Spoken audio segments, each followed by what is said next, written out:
Welcome back to JS learning. कैसे हैं आप लोग? आई होप आप लोग अच्छे होंगे, स्वस्थ होंगे, मस्त होंगे और क्या एग्ज़ाम की प्रिपरेशन की तैयारी में लग चुके होंगे। दोस्तों, पिछला वीडियो हम लोग बिहार में जो टीचर बहाली है उसके क्या डिटेल सिलेबस हम लोग बताए थे। उसमें कुछ पॉइंट है जो क्या अभी भी थोड़ा लोग को डाउट है, जो क्या हमें पूछ रहे हैं बार बार कि क्या क्या इसमें दो चार हम पॉइंट क्या यहाँ पर लिख कर लाए हैं। उस पॉइंट में क्या हम लोग अभी क्लियर करेंगे कि किस किस पॉइंट पे आप लोगों को क्या डाउट है। देखिए, सबसे पहले क्या है दोस्तों, आज बीपीएससी का जो चेयरमैन है, आपको पता है कि एग्जाम इस पर क्या बीपीएससी ले रही है, तो बीपीएससी जो सर्वसर्पा चेयरमैन जो बीपीएससी के अतुल प्रसाद सर, वो क्या आज प्रेस कॉन्फ्रेंस किए हैं और उसमें साफ साफ बताए हैं कि क्या है हम लोग एग्जाम किस तरह से लेंगे और क्या है क्या क्या सिलेबस होने वाला। तो जो जो पॉइंट आप लोग को डाउट है दोस्तों, उसको क्या हम लोग यहाँ पे 5 पॉइंट हम लोग नोट किए हैं, इसको हम क्या किए क्लियर करके आपको बताने का काम करेंगे। देखिए, सबसे पहला पॉइंट क्या है कि कट ऑफ कितना नंबर पे बनेगा। देखिए, ये जो है कि कट ऑफ कितना नंबर पे बनेगा, ये क्या है पहला आपका डाउट है। तो देखिए, सबसे पहला बात क्या है, आपको बताया कि पेपर क्या है, 2 पेपर होगा, पेपर 1 और पेपर 2। पेपर 1 होगा 100 नंबर का, पेपर 2 होगा 150 नंबर का। तो सुन लीजिए, तो पेपर जो 1 होगा दोस्तों, वो क्या होगा, क्वालिफाइंग है, क्वालिफाइंग नेचर का है। वो 100 नंबर का जो भाषा का पेपर होगा, वो सिर्फ उसमें आपको सिर्फ पास करना है। मतलब उसमें जो 25 क्वेश्चन भाषा में क्या पूछेगा, 25 इंग्लिश और 75 हिंदी। तो जो दोनों मिला के क्या है 100 हुआ। तो 100 नंबर में 30 नंबर लाना है, सिर्फ उसमें पास करना है, उस पर मेरिट नहीं बनेगा। और 30% जो लाना है 30 नंबर, वो क्या है ओवरऑल में लाना है। 100 में 30 लाना है, नहीं कि इंग्लिश में अलग से 30% लाना है, हिंदी में अलग से 30%, ऐसा नहीं लाना है। ओवरऑल जो 100 नंबर बनता है उसमें 30% आप ला दिए, मतलब 30 नंबर ला दिए, तो क्या है आप पास करके क्वालिफाई करके तभी आपका पेपर 2 चेक होगा, या फिर आप पास कहलाएंगे। पेपर 1 अगर फेल तो सारा चीज़ फेल। आपको कल हम बताए भी थे, डिटेल आपको बताएं, फिर से एक बार वीडियो आप देखिएगा, जरूर आपको समझ में आएगा। तो जो मेरिट बनेगा दोस्तों, वो 150 नंबर पे बनेगा। जो पेपर 2 होने वाला है मेरिट उसी पे बनेगा। उसमें बताए थे आपको कि 100 नंबर आपका सब्जेक्ट से पूछेगा, 50 नंबर क्या है जीएस से पूछेगा। तो मेरिट जो आपका बनेगा वो 150 नंबर पे बनेगा, ना कि 250 पे बनेगा। लोग सोच रहे 150 पर बनेगा कि 100 पे बनेगा कि टोटल 250 पे बनेगा, नहीं। 100 नंबर आपका क्वालिफाइंग है पेपर 1, और जो मेरिट बनेगा वो किस पे बनेगा, 150 नंबर पे। आगे समझ में? तो आपको 150 नंबर पे क्या विशेष ध्यान देना, वही क्या आपका रैंक बढ़ाएगा, वही आपका क्या है सब कुछ वही है। 100 नंबर पर तो सिर्फ आपको पास करना है। तो मेन जो फोकस है आपको 150 नंबर वाला पे ध्यान देना। ये बात हो गई क्लियर? इसमें कोई डाउट, आप कुछ भी डाउट है फिर भी कमेंट बॉक्स में आप कर सकते हैं, फिर से हम आपको डाउट क्लियर करेंगे। लेकिन आप जो डिटेल वीडियो हम बताएं उसको जरूर से आप जाके देखिए प्लेलिस्ट में, वहाँ पे बहुत ज़्यादा क्लियर से आपको सब चीज़ बताया गया है। देखिए, दूसरा पॉइंट है तो डिटेल सिलेबस क्या होगा। हम आपको कल बताए थे कि एक नोटिस आया 4 पेज का, उसमें सिलेबस बताया गया। तो उसमें डिटेल सिलेबस बोलते हैं कि इसमें डिटेल सिलेबस क्या होता है। आज चेयरमैन सर जो है साफ साफ बताया कि डिटेल सिलेबस क्या है। जो भी आप जिस क्लास लेवल का आप टीचर बनना चाहते हैं, उसी क्लास का जो भी चैप्टर हो उसी को पढ़ लीजिए, वही क्या है वही हमारा सिलेबस है।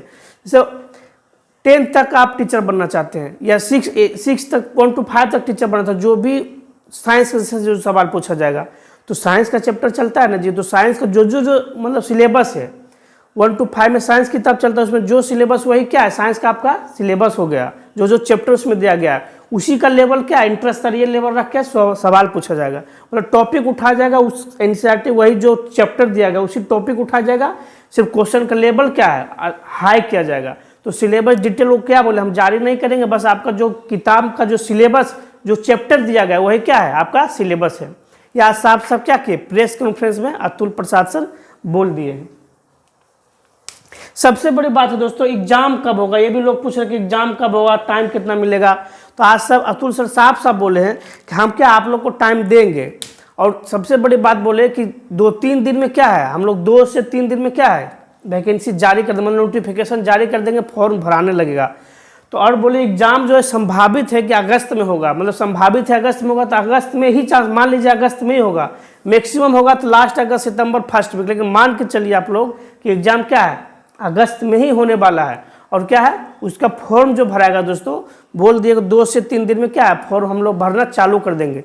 और सबसे बड़ी बात यह है कि मान लीजिए देखिए, अगर मान लीजिए आप 3 पोस्ट पे क्या है एलिजिबल है, मान लीजिए आप 1 to 5 पर भी एलिजिबल है, 6 to 8 पर 6 to 10 पर भी 11 12 मतलब तीनों पोस्ट पे आप एलिजिबल है। तो फॉर्म आपका एक ही भराएगा, तीनों का क्या होगा प्रीफरेंस डालने को उसी में मिलेगा, नहीं कि तीनों का अलग अलग फॉर्म भराएगा। ये भी आज क्लियर किए कि आप एक ही फॉर्म भरिएगा और उसी में क्या तीनों का प्रेफरेंस आपका रहेगा। तीनों का जब आप रहेंगे एलिजिबिलिटी में तो एग्जाम में क्या होगा अलग अलग डेट में होगा। तो अगर तीनों आपका है एलिजिबल तो एग्जाम आपको तीनों अलग अलग डेट में मिलेगा देने, इसमें टेंशन की बात बिल्कुल भी नहीं है।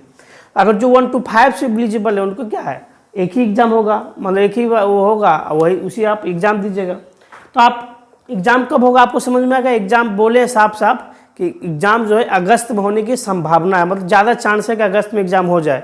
अगर कोई कारणवश नहीं हो पाया तो सितंबर में तो निश्चित होगा। तो आपके पास बिल्कुल टाइम नहीं है। क्या है अभी देख रहे हैं, अभी क्या चल रहा है, मई, लगभग आधा मई खत्म गया, जून जुलाई अगस्त, तो 1.5 महीना, 1.5 से 2 महीना। उधर अगर अगस्त कितना टाइम देते हैं अलग बात, इधर 1.5 महीना, अगस्त में जो दिन और मिल जाए उस तरह से मान लीजिए एवरेज मान लीजिए आप 2 महीना आपके पास टाइम है। तो 2 महीना में क्या आपको बहुत अच्छा से पढ़ना है, क्योंकि एग्ज़ाम जो है इतने आसान भी नहीं होने वाली, क्योंकि क्या है नेगेटिव मार्किंग सबसे ज़्यादा इंपॉर्टेंट है। नेगेटिव मार्किंग कर दिया गया है जो क्या है सबसे ज़्यादा खराब चीज़ इस एग्ज़ाम के लिए। अब देखिए तैयारी कैसे करें, तैयारी कैसे करें, ये भी लोग सोचते हैं कि तैयारी कैसे करें। तैयारी क्या है सबसे ज़रूरी है, देखिए तैयारी आपको क्या कंटिन्यूटी बनाकर ही करना होगा। जब भी कोई भी एग्ज़ाम पे आप कंटिन्यूसली फोकस करिएगा तो आप एग्ज़ाम जरूर करिएगा दोस्तों। देखिए 2 महीना आपके पास टाइम है, 2 महीना आप सोच लीजिए आज से कि हमको 6 से 8 घंटा डेली पढ़ना है। जो 1 to 5 के जो टीचर बनेंगे उनको क्या जीएस से पढ़ना है। जीएस में आपको बताए थे मैथ, रीजनिंग और जनरल नॉलेज जो जीके होता है उससे सवाल होंगे, और जो वो हो गया एक सब्जेक्ट उनका अलग से आ जाता है, प्लस ये रहेगा। तो क्या इस सब पर क्या है आपका जो सब्जेक्ट है उस पर और जो जीके इस पर ज़्यादा फोकस करना है। जीके के हिसाब से, मेरे हिसाब से अगर जीके आपको पढ़ना है तो एक लुसेंट का जो बुक आता है, लुसेंट सबसे अच्छा होता है जीके के लिए। बेसिक जो कोई भी स्तर का लेवल हो एग्जाम का दोस्तों, उसमें क्या लुसेंट लोग जरूर पढ़ते हैं, ग्रुप डी से लेकर आईएएस तक। लुसेंट तो लगभग मतलब क्या हर जीके को क्या निचोड़ है, बहुत सार है, उसका एक एक लाइन में क्या क्वेश्चन छिपा होता है। तो लुसेंट एक बेसिक किताब को कुछ समझ में अभी फिलहाल नहीं आता कि क्या पढ़े जीके, तो लुसेंट का एक समान ज्ञान और समान विज्ञान दोनों आता है, वो जरूर पढ़ने का काम कर। लुसेंट बहुत ज़्यादा इंपॉर्टेंट है। तैयारी करने का हम एक बेसिक चीज़ बता दें, क्या सबसे पहले लुसेंट आपको पढ़ना, अगर कुछ समझ में नहीं आ रहा है तो अगर आपके पास सोर्सेस हैं तो ज़रूर आप उसे पढ़िए। और हमको अगर आप बोलिएगा कि कुछ इंपॉर्टेंट क्वेश्चन भी करवा दीजिए डेली, तो हम जरूर करवाएंगे आपको। 30-40 क्वेश्चन क्या इंपॉर्टेंट डेली कराने का काम करेंगे। जैसे आप लोग अगर बोलिएगा तो हम जरूर कराएंगे। देखिए अगला पॉइंट है क्या निगेटिव मार्किंग होगा या नहीं।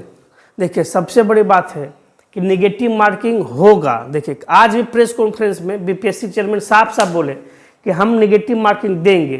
क्यों? क्योंकि देखिए आप टीचर हैं, आप टीचर का क्या पढ़ा, मतलब आप डायरेक्ट जो पढ़ कर आएंगे उसी वही चीज़ बच्चे को पढ़ाएंगे। जब आपके पास नॉलेज ही नहीं होगा तो क्या है, अगर कोई तुक्का मार के मान लीजिए पास हो गया तो उसके पास नॉलेज नहीं है, तुक्का से मार के पास हो गया तो गलती से अगर पास हो जाने के बाद क्या बच्चा को क्या है नॉलेज नहीं दे पाएगा। तो तुक्का से पास नहीं हो, कोई नॉलेज उसके पास हो, नॉलेज से पास हो, इसके लिए हम निगेटिव मार्किंग जरूर रखेंगे। ये साफ साफ बोले तो आप पूरा चांस है कि आपके एग्जाम में क्या निगेटिव मार्किंग होगा। हालांकि क्या ट्विटर कैंप पर बहुत सारा क्या विरोध किया जा रहा है, देखिए क्या होता है, लेकिन ज़्यादा चांस है कि निगेटिव मार्किंग रहेगा। और आपको क्या बहुत मेहनत करने की जरूरत है, बहुत ईमानदारी से पढ़ने की जरूरत है, क्योंकि निगेटिव मार्किंग मतलब क्या है 1/4 रहा, मतलब क्या अगर आप 4 गलत किए तो एक सही वाला आपका क्या है लेके चला जाएगा। मतलब 4 को गलत किए देखो सही वाला भी आपका खत्म, ये होता है निगेटिव। अगर 5 ऑप्शन रहेगा तो 1/4 बोला कि अगर 5 ऑप्शन हम देंगे तो 1/4 निगेटिव देंगे, और अगर 4 ऑप्शन देंगे तो 1/3 निगेटिव देंगे। सोच लीजिए कितना हार्ड होता है ये। तो निगेटिव मार्किंग सबसे मेन फैक्टर है इस एग्जाम का। ऐसे निगेटिव मार्किंग नहीं रहता तो क्या होता है, लोग नॉलेज कुछ तुक्का भी नॉलेज रहता है तो कुछ तुक्का भिड़ा कर भी क्या होता है पास किया जाता है। लेकिन अगर निगेटिव मार्किंग है तो आपका नॉलेज क्या होना चाहिए, परफेक्ट होना चाहिए। तो ये निगेटिव मार्किंग का इस एग्जाम का सबसे मेन पॉइंट है दोस्तों। तो इसको क्या एग्जाम को आपको बहुत ईमानदारी से बहुत अच्छी तरह से पढ़ना। तो ये क्या है आज का जो मेन में पॉइंट था, 4-5 जो हम आपको बताने का काम किया। और भी कुछ भी डाउट है तो आप क्या है पूछ सकते हैं मैसेज में। तो क्या आप जैसा बताइएगा, अगर क्वेश्चन करवाना होगा तो जरूर बताइएगा मैसेज में, हम कराने का काम करेंगे। तो ये रहा आज का क्या है, कुछ डाउट है तो इसी तरह से फिर कुछ भी तरह का और भी दिक्कत है तो आप हमें बता सकते हैं। फिर मिलते हैं अगले वीडियो में, तब तक नमस्कार, जय हिंद।